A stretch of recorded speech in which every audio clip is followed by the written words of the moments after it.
Hai semuanya, selamat datang kembali di channel Anggreni Putri. Di video kali ini, berisi tentang pengantar, tata tulis dan komunikasi ilmiah part 2. Baik, kita akan mulai di tujuan penulisan karya tulis ilmiah itu sendiri apa sih? Nah, yang pertama, yaitu untuk memecahkan suatu permasalahan tertentu. Setelah itu, untuk menambah ilmu pengetahuan tentang suatu pokok permasalahan tertentu. Kemudian, melatih kemampuan menulis dan berpikir ilmiah bagi penulis yang menulis karya ilmiah tersebut. Jadi, untuk menulis suatu karya tulis ilmiah, trigger kita adalah apa? Adalah untuk memecahkan suatu permasalahan tertentu.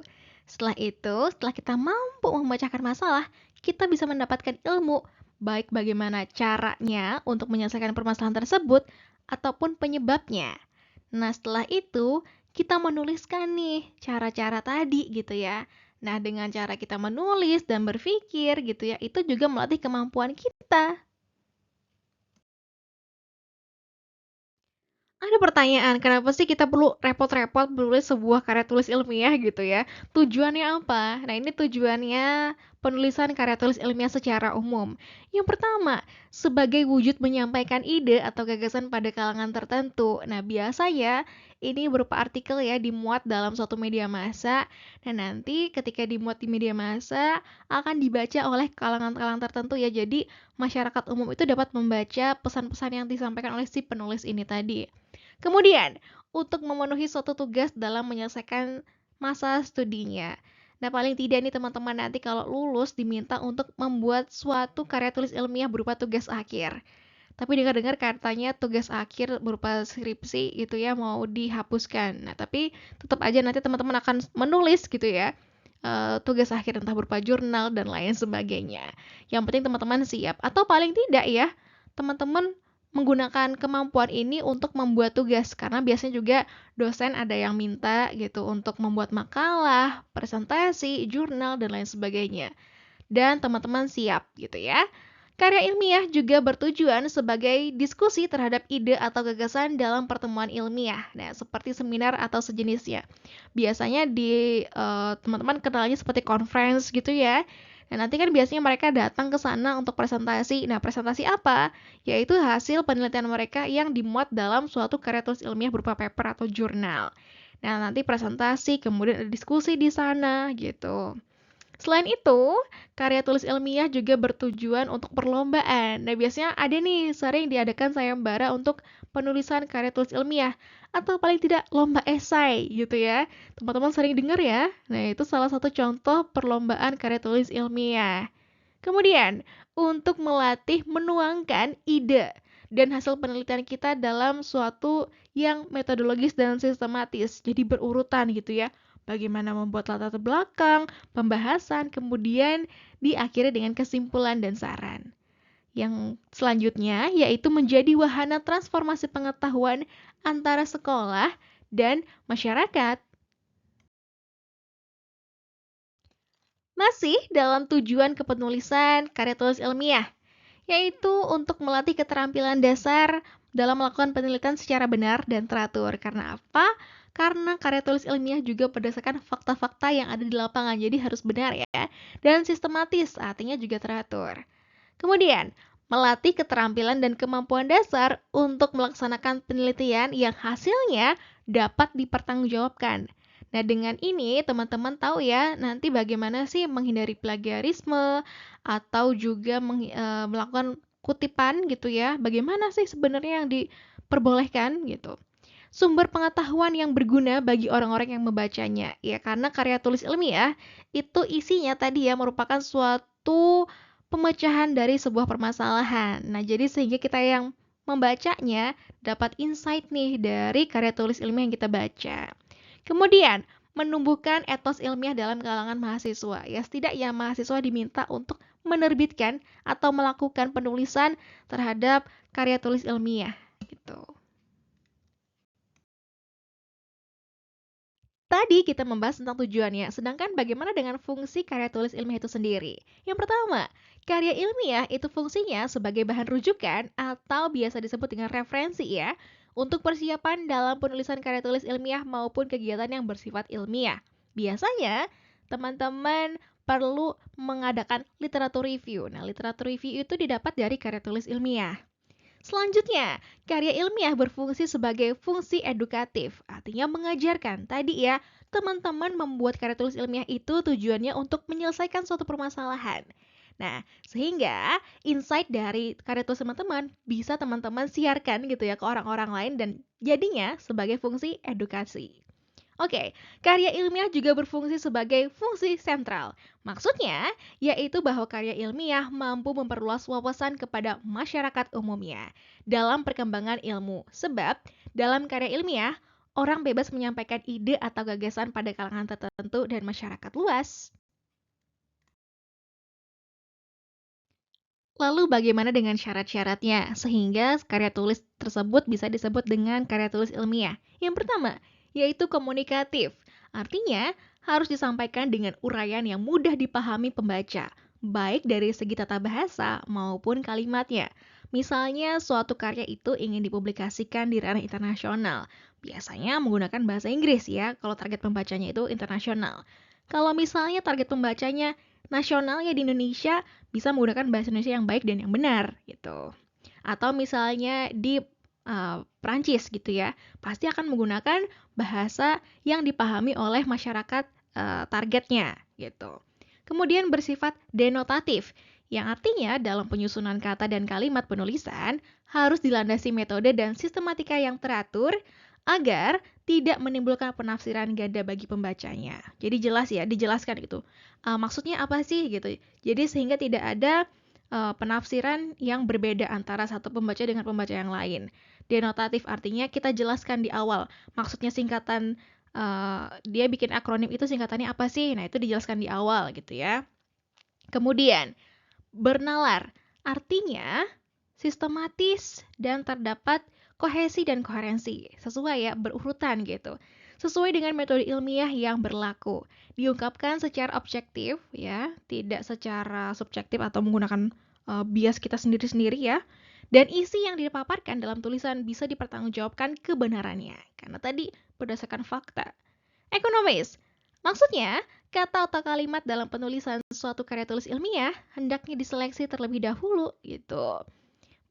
Agar isinya itu padat dan berisi gitu ya. Kalau orang bilang mah sekarang isinya daging semua gitu.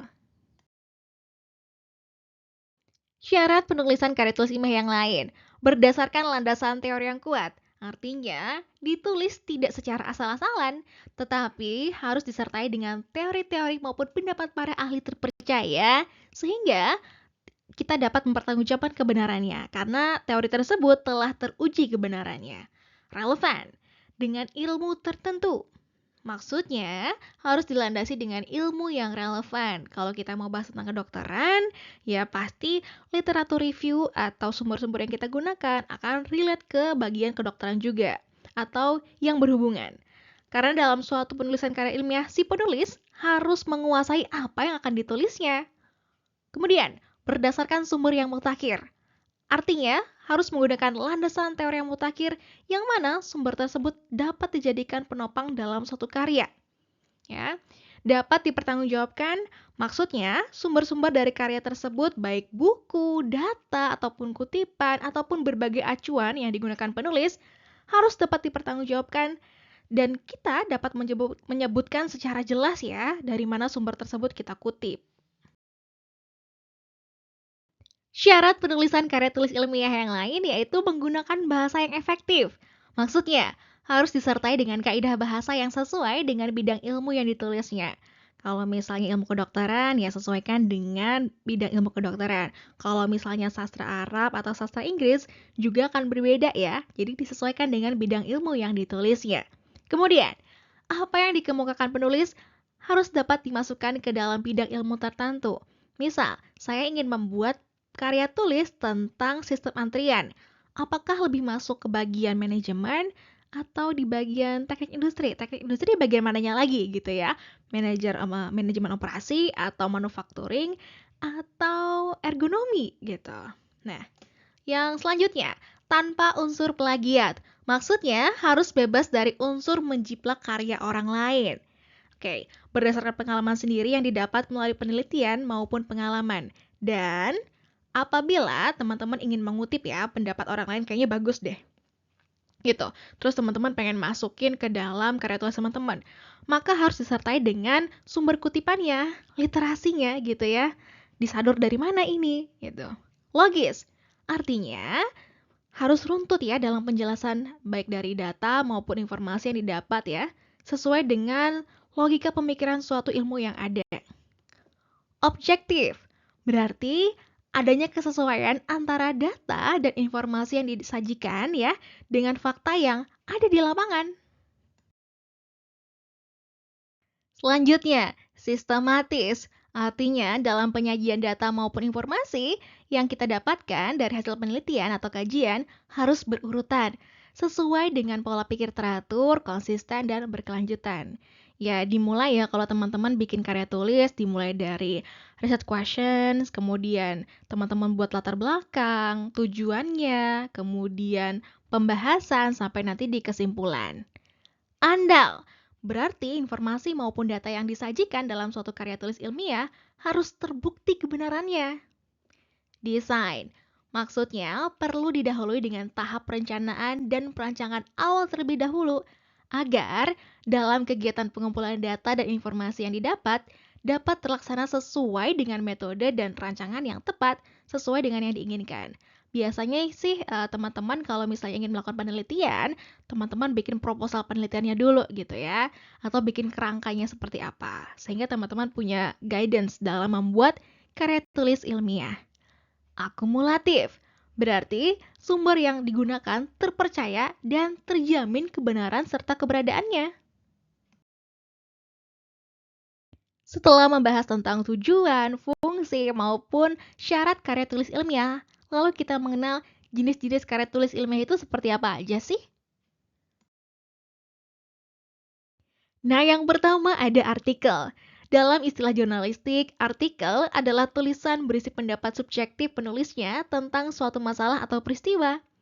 Artikel dalam bidang karya tulis ilmiah merupakan suatu yang dicanangkan termuat dalam suatu jurnal atau buku yang berisikan sejumlah artikel terkait dengan yang dibuat mengikuti kaidah penulisan karya tulis ilmiah.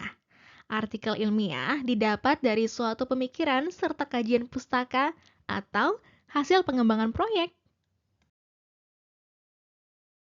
Nah, ini jika teman-teman ingin membuat sebuah karya tulis ilmiah berupa artikel.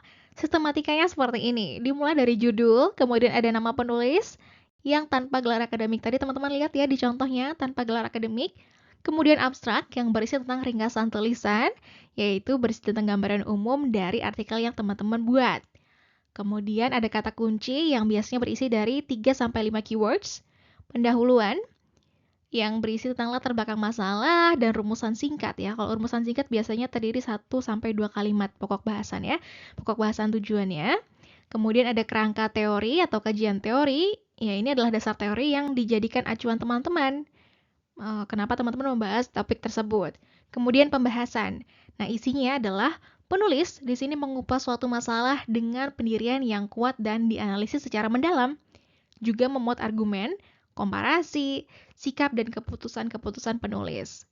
Diakhiri dengan penutup yang berupa hasil kesimpulan dan saran, dan kemudian juga diisi dengan daftar pustaka. Selanjutnya, ada makalah. Pasti teman-teman nggak asing ya, sering dengar kata-kata makalah. Nah, makalah itu adalah karya tulis ilmiah yang menyajikan suatu masalah yang pembahasannya berdasarkan data di lapangan dan bersifat empiris objektif. Umumnya, makalah ditampilkan dalam sebuah seminar atau dipresentasikan di depan kelas sebagai tugas perkuliahan. Nah, makalah mahasiswa umumnya merupakan salah satu syarat ya untuk menyelesaikan suatu perkuliahan, ya baik berupa kajian pustaka maupun hasil kegiatan perkuliahan lapangan. Ya, makalah mengkaji suatu problem atau fenomena ditulis dengan sistematis, diikuti dengan analisis yang masuk akal dan bersifat objektif. Nah, makalah ditulis untuk memenuhi tugas terstruktur ya yang diberikan oleh dosen atau ditulis atas inisiatif dari mahasiswa itu sendiri dan disajikan dalam forum ilmiah. Nah, sistematikanya kurang lebih seperti ini dimulai dari pendahuluan, pembahasan, kemudian kesimpulan. Nanti teman-teman isilah di situ ya, pembahasan dibahas tentang apa, isinya pasti mengenai tentang teori dan pendapat teman-teman gitu. Sesuaikan lagi dengan format yang diberikan oleh misalnya oleh dosen ataupun menurut dari referensi yang teman-teman jadikan acuan. Lalu ada yang disebut dengan paper. Kalau teman-teman biasanya di tempat umum gitu ya, paper itu kertas ya. Terus paper yang dimaksud di sini apa gitu ya? Beda lagi maknanya kalau misalnya di dunia akademisi. Nah, paper di sini adalah sebutan khusus ya untuk makalah di kalangan akademisi. Ya, misalnya mahasiswa ya seperti teman-teman dalam kaitannya dengan pembelajaran dan pendidikan sebelum menyelesaikan jenjang studi gitu. Nah, sistematika penulisannya sama dengan artikel atau makalah. Ya tergantung ya dari panduan di perguruan tinggi masing-masing. Ini adalah salah satu contoh dari paper ya. Dimulai dari judul, kemudian ada penulisnya, instansi mana, kemudian yang dibahas apa itu ada abstraknya, ada keywordnya juga. Nah, nanti formatnya bisa beda-beda teman-teman. Ini kan terbuat dari 2 kolom ya. Nanti teman-teman juga lihat ada paper yang tadi dari 1 kolom, cuman ke bawah kayak gitu ya. Ya tergantung ya, ini dari mana instansi ataupun lembaga yang menerbitkan papernya. Contoh lain dari karya tulis ilmiah yaitu berupa tugas akhir. Nah, tugas akhir itu salah satunya ada skripsi. Nah, sering dengar ya skripsi gitu ya. Skripsi jadi momok ya. Apa itu skripsi? Skripsi adalah suatu karya tulis ilmiah mahasiswa ya untuk menyelesaikan jenjang studi S1 atau sarjana. Nah, skripsi memuat karya sistematis yang mengutarakan pendapat penulis berlandaskan pendapat orang lain. Maksudnya ini pendapat para ahli ya. Pendapat yang diajukan harus didukung oleh data dan fakta empiris objektif. Baik berdasarkan penelitian langsung atau observasi langsung di lapangan ya, ataupun percobaan. Juga diperlukan sumbangan material berupa temuan baru dalam bidang tata kerja. Suatu hukum atau dalil tertentu ya yang menjadi dasar mengenai salah satu bidang atau lebih spesialisasinya. Jadi teman-teman kalau pengen bikin skripsi itu teman-teman harus perbanyak literatur review juga ya. Kurang lebih seperti ini ya skripsi gitu ya teman-teman. Isinya dari pendahuluan sampai nanti pembahasan. Nanti dijabarkan satu-satu ya di pembahasan itu apa aja yang dibahas gitu. Sampai nanti di daftar pustaka dan lampiran. Setelah skripsi juga ada yang namanya tesis. Apa bedanya? Nah, ini salah satu tugas akhir juga gitu ya. Tapi kalau skripsi itu untuk jenjang sarjana, kalau tesis adalah karya tulis ilmiah berupa tugas akhir yang biasanya untuk jenjang S2 atau pasca sarjana yang sifatnya itu lebih dalam lagi nih dibandingkan dengan skripsi. Tesis mengungkapkan pengetahuan baru yang diperoleh dari penelitian sendiri gitu. Setelah ada skripsi, kemudian tesis, ada juga yang namanya disertasi gitu. Nah, ini tentu tingkatannya untuk orang-orang yang ingin meraih gelar doktor atau S3 gitu ya. Dan ini isinya mengemukakan suatu dalil yang dapat dibuktikan dengan fakta oleh penulis sendiri ya, secara syahih gitu ya. Disertasi ini berisi suatu temuan penulis sendiri yang berupa temuan orisinal. Biasanya disebut dengan novelty gitu. Ada lagi yang disebut dengan artikel ilmiah populer. Nah, artikel ilmiah populer ini berupa artikel ilmiah yang ditulis dengan gaya bahasa populer. Artikel ini kerap muncul pada media massa ya, misalnya seperti koran gitu ya, majalah, tabloid, dan menggunakan bahasa jurnalistik atau bahasa media.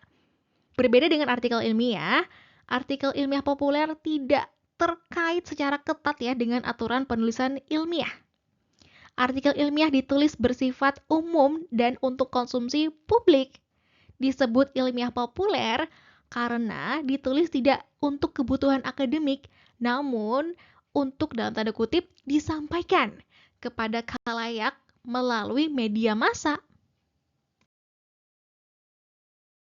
Nah, ini salah satu contoh dari artikel ilmiah populer gitu ya, dimuat dalam surat kabar. Nah, oke.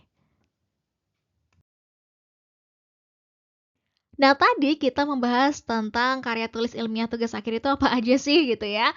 Ada skripsi, tesis, kemudian ada disertasi juga. Apa bedanya? Nah, ini adalah rangkuman singkat mengenai perbedaan tingkatan baik dari skripsi, tesis maupun disertasi. Oke, biasanya juga ada pertanyaan, Bu, kalau kita mau ngasih referensi gitu ya ke karya tulis ilmiah kita kan biasanya kita ngutip dari tulisan jurnal itu mereka nggak ada gelar akademiknya. Bagaimana kita tahu bahwa yang menulis ini tuh capable, Bu, gitu ya, ahli gitu. Oke, oke, mungkin kita tidak bisa lihat ya secara pribadi penulisnya siapa gitu ya. Mungkin kita bisa lihat kalau dia populer gitu. Tapi kalau misalnya tidak populer, bagaimana cara kita tahu bahwa itu tulisan yang bagus? Yang pertama, kita tidak perlu bias terhadap siapa sih yang nulis gitu ya. Tapi kita lihat dulu penerbitnya siapa gitu, publishernya siapa. Nah, kalau misalnya publishernya itu udah terkenal gitu, udah kompatibel dan udah teruji gitu ya integritasnya. Nah, kita bisa percaya tuh bahwa tulisan-tulisan yang dipublish oleh penerbit tersebut itu otomatis udah di peer review ya, di peer review gitu ya, udah teruji bahwa oke ini layak untuk kita jadi gunakan sebagai referensi gitu. Oke, itu aja untuk video kali ini. Sampai bertemu di video selanjutnya.